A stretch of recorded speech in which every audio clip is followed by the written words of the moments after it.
Australia, there are over 800,000 people who cite Chinese as their ancestry. Visit the respected Chinese Museum in Melbourne's Chinatown and you will gain an understanding of the diverse backgrounds of Chinese diaspora living in Australia. There are descendants of gold rush migrants from the 1860s, Indo-ethnic families who arrived as refugees during the 1970s, Malaysian Chinese who moved to Australia for quality education, and entrepreneurs from Taiwan and China with successful businesses, and many more other stories. In this documentary, we will meet a range of individuals and families to find out what their experiences have been like growing up and living in Australia. We will explore what it is to have an Australian Chinese identity, find out how families are preserving Chinese traditions, culture and language, and what the future of Australian Chinese families may look like. Chinese culture and its traditions are thousands of years old, and there are a number of key holidays that are acknowledged, such as Mid-Autumn Festival, Dragon Boat Festival, and Qingming Festival, which is also known as Tomb Sweeping Day. But the most popular Chinese holiday in the calendar is undoubtedly Chinese New Year. In this episode, we find out what people enjoy most about Chinese New Year celebrations, which traditions are most commonly known, and what is still practiced today. We also go behind the scenes of a Melbourne martial arts school to learn more about Chinese lion dancing and drumming. We also head down to Melbourne's Yarra River to find out why the 1,000-year-old sport of dragon boat racing is so popular in modern Australia. Chinese New Year festivals are held every year in Chinatown on Little Bourke Street and throughout Melbourne suburbs. The colourful lion and dragon dances, loud firecrackers, cultural performances and delicious street food are enjoyed by Chinese people and the wider community. We hit the crowded streets to find out what people enjoy most about Chinese New Year and what traditions they are familiar with. Favorite part of the festival? Getting together with family. Yeah. Yeah. Not really a favourite part, all of it's pretty good. Basically it's all about family and celebration and everything, all about the Chinese culture. Yeah. Well, celebrating with family members, really. So I've got my parents here.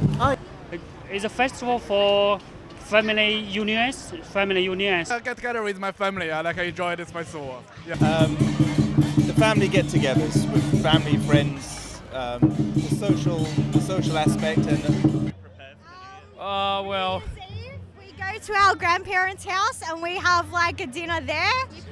We pray for our ancestors, our great-grandparents. Yep. And then on the day of the actual New Year, we go to our grandparents' house and we have more dinners. And everything, giving the ang pao and family gathering. That's right, yeah. Yeah, that's cool. That's cool. I was the year of snake, so last year I had to wear red or something. Oh wow! The red envelope and the dumpling.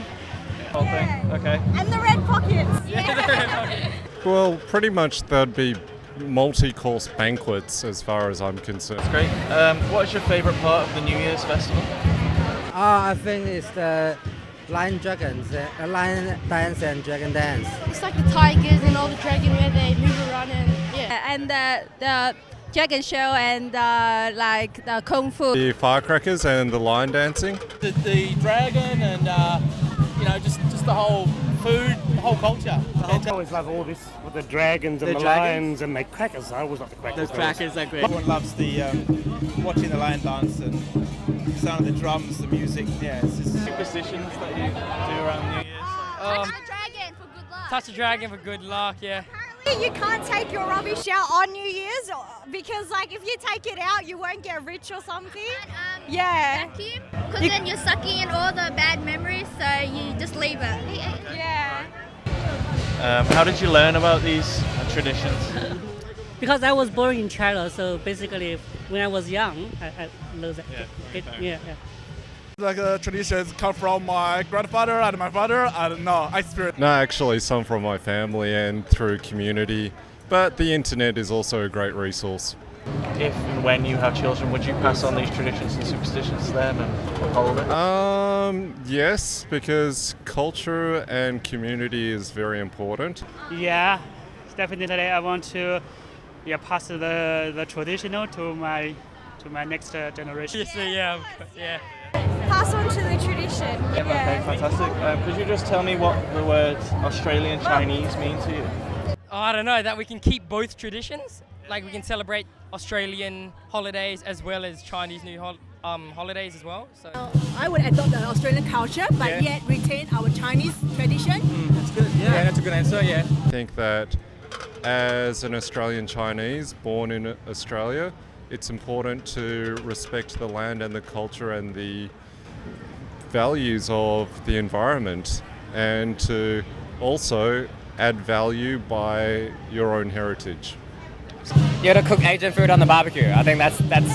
That's Yeah, a pretty good that's mix. a big one. I reckon that's that hits on spot for me. That's good. You like? 新年快乐。新年快乐 Melody say 新年快乐。新年快乐。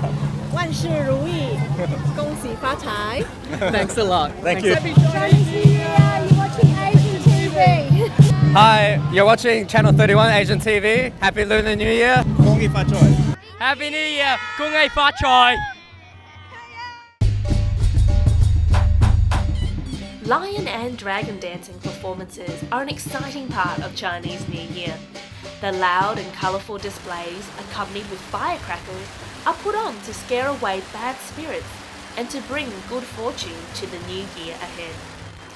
Aside from Chinese New Year, lion dancing teams are often invited to perform at weddings or at the opening of a new business to also scare away bad spirits. Martial arts, lion dancing and dragon dancing clubs provide an opportunity for people of all ages, particularly younger generations, to actively engage with their Chinese culture. Wyman Young from the Hungarian Martial Arts School has been doing lion dancing since he was a teenager. His parents did not have many other family members in Melbourne, and joining the CYSM lion dance team at the time helped him connect with his Chinese culture and become part of a second family. Sure.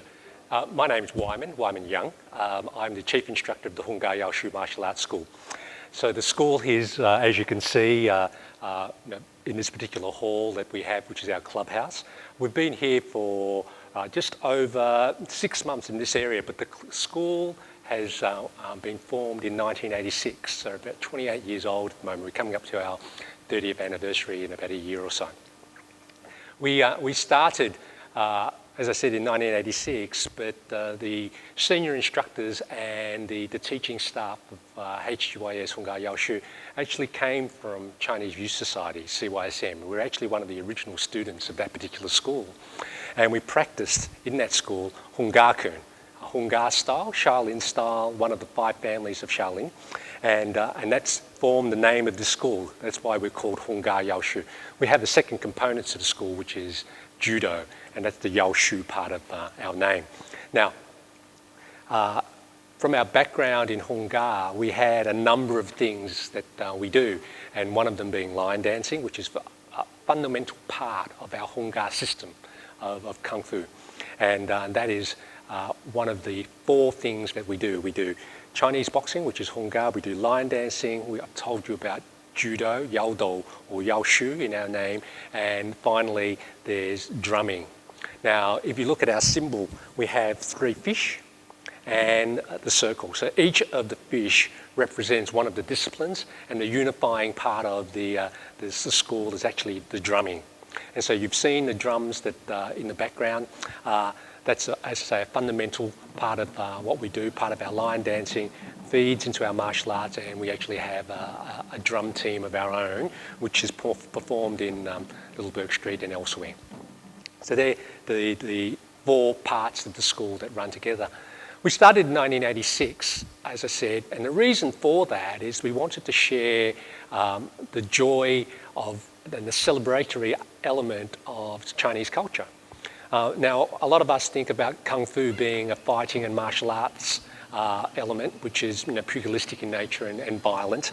That's actually not what we teach here. We teach the discipline from Hongar, the skills from Hongar, but we don't encourage fighting. That's not the part of the fundamental part of our school.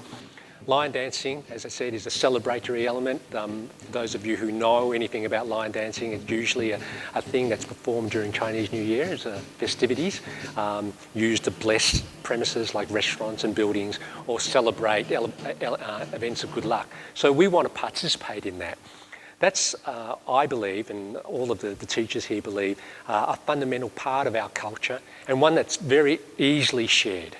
And so we encourage anyone to come along to learn from us. Line dancing in Australia? Yes, at HUIS we've both travelled and people have visited. So we've been able to visit many other teams. We've been to the US and to the LA teams, so we've met them. We've seen line dance in Hawaii, which is quite strong there, in Hong Kong, in Macau, in Malaysia, and in Australia, in the Brisbane teams, the Cairns teams, Canberra team, Darwin, Sydney and Melbourne. Now we haven't seen anyone from Perth yet, but there are teams over there as well. So no, there's a fairly large community of line dance schools and teams and clubs, and it's through the internet that we're able to keep up with each other. So there's funnily enough, it's just like anything, the internet has changed the way we talk to each other, and it's allowed all of us to be able to communicate more than we've ever done before. And so we can share techniques, we can see different styles of line dance construction. We've been able to talk about the different stories that we display when we do a line dance. And it's through really a major thing for us back in probably the 1990s that in Melbourne we were the first team to start using zhong, the pillars that you jump on. And we did that only because we could see that from the overseas competitions, both in Hong Kong and Malaysia. And it's through that we've expanded our repertoire. But that's the element where you could see all of us working either with another team in terms of understanding what they're doing, or using the internet to try and understand what the rest of the groups are doing. Line dance is in terms of choreography from a traditional aspect, there's a rule book. There is a sequence, and it's a fairly standard sequence. And there's about 3 or 4 different stories that you can tell, and they all follow a certain pattern. Pretty much, those patterns translate into the more modern expression as well. So it is fairly well laid out. So there is a story. There's usually an awakening, a line dance, an approach to eating, then there's bowing, and then you finish. That's typically how it goes. So you can incorporate that into any part of the line dance. However, in the more what we've realised over the last 20 years or so, it's expression which is more important than the story, and whether you can carry the audience with you in the expression. And that's the next level of line dance. Can I make you laugh? Can I make you cry? Can I make you smile? Can I make you take a breath through the audacity or the technique we're performing? They're the things that set a line dance team above where they are to the next level. So that's not rule-based. That's really free-form expression. But that's you incorporate those two to come up with a line dance. That's the ultimate expression, I think, about line dancing. Dragon boat racing is a water sport with ancient Chinese roots that is growing in popularity. The dragon boat itself is colourful and ornate, a narrow boat with a dragon head at the bow and tail on the stern, along with colourful scales on the side of the boat. The paddles used are symbolic of the dragon's claws. The Dragon Boat Festival is traditionally celebrated on the 5th day of the 5th month on the lunar calendar. The history of the festival is thousands of years old, and there are different myths surrounding its origins. There are the stories about farmers who paddled on the river with boats decorated with dragons to appease the rain gods to protect their crops for a good harvest. The most widely known story is that of the scholar Ku Yuan, a court advisor who was sent to exile by the emperor. When the kingdom was overtaken by another state, he drowned himself in the Milua River in the Hunan province. His supporters threw rice wrapped in bamboo into the water to feed his spirit. These pyramid-shaped sticky rice balls are wrapped in bamboo so that the fish couldn't eat them. These delicacies are called zhong and is commonly eaten during the Dragon Boat Festival. In Victoria, dragon boat competitions are held during the warmer months between October and March in metro and regional areas. One of the competitions is held during Chinese New Year on the Yarra River, where we will meet one of the longest running Melbourne dragon boat teams, the CYSM Sea Dragons. And what's your background like? I'm Malaysian Chinese, so I was born in Malaysia and then I moved here 11 years ago. I am, my parents are from Malaysia and I was born in Canada, but I've lived most of my life in Australia. As in my nationality, I'm Malaysian Chinese. Hi, my name is Yvonne, so I'm Malaysian Chinese. So I've been in Melbourne for like 15 years now. My background is Australian-born Chinese, so I was born in Melbourne. I've done dragon boating for about 2 years. Why did I like it? I like it because it's challenging and it's fun. And it's a team sport, and then you're paddling with like 20 other people, and they're always fun. I've been in dragon boat racing for about 4 years. I think I like the team and the exercising. It was challenging, so what attracts me to dragon boat racing is the challenge of how everyone's so strong, how everyone's so fit. I've been participating for about 4 years now, I guess. But yeah, I just decided to do something Chinese cultural-wise and found dragon boating. I do like the team. The team's probably the most fun part about it. It's a great social culture. Season would be my 5th season, so it'll be about 4 to 5 years now. So it's been fun. Well, my friend kind of like introduced me to dragon boating, and I thought that because everyone's such a family, so we train together, we kind of like eat together after dinner and stuff like that. It's just a whole community feel, which was what really attracted me to dragon boating. So yeah, it was good. And what do you like racing? How long have you been? This will be my 3rd season, so about 3 years. Well, I was brought up by one of my friends was doing dragon boating. She said, "Oh well, come along," and I guess I really started enjoying when I first came because it was. I guess it's only a small part of Chinese culture, like the dumplings festival, which is in May or sometime along that line. Yeah, it's good that it incorporates the drum, the dragon head, which is like unique to Chinese culture. Dragon boat promotes Chinese culture because it was part of our history. We're sort of keeping it alive here. So, because dragon boating has always been part of, because my grandma's from China, so dragon boating has always been part of our tradition. Like, we always knew about dragon boating, so that's actually pretty good. So, being in it actually helps promote the Chinese culture, so, yeah. How does it help promote Chinese culture? I guess because our team is the Chinese Youth Society of Melbourne. It's all of us, predominantly most of us are from an Asian background, so I guess we're the only sort of Asian sort of team in Melbourne, so I guess that's a really good way to promote the Chinese culture. Yeah, well, like cooking Chinese food, and I still mix with a lot of Chinese in Melbourne, and then we all do like Asian Chinese food.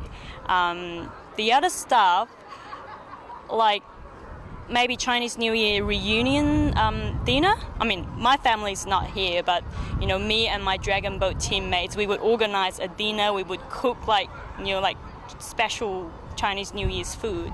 Yeah, these are the things we do, cooking. Yeah.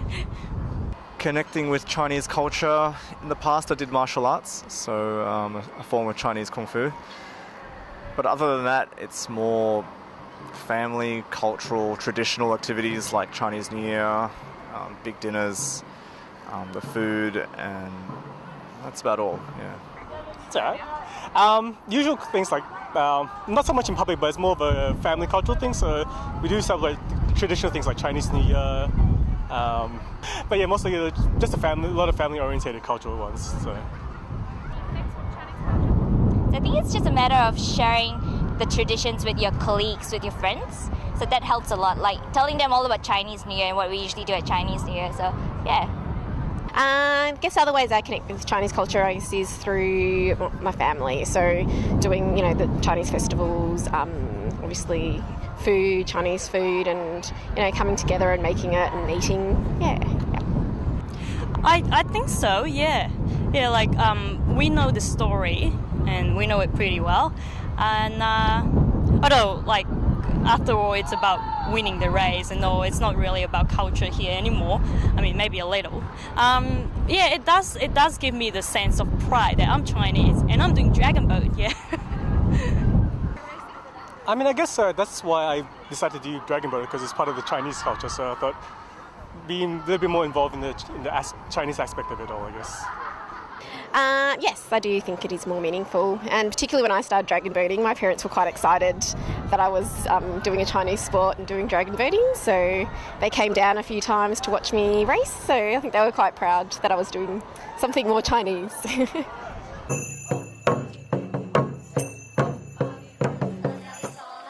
The ritual of the blessing ceremony is held at the start of the dragon boat competition. The praying and offering of food to the gods is to protect the paddlers on the water and to wish for a safe competition. Celebrating Chinese New Year or participating in line dancing or dragon boat racing are some of the many ways one can meet other Chinese people and feel part of the Chinese community. With the active and passionate work of Chinese community organisations and clubs, we believe that Chinese culture, with all its colour, vibrancy and spirit, will be preserved. How about you? How do you connect with Chinese culture? Join the conversation on our Twitter feed or Facebook page. You can also check out these websites for more information on how you could get involved with lion dancing or dragon boat racing. In our next episode, we will explore other Chinese traditions practiced by families for wedding celebrations and the arrival of a new baby.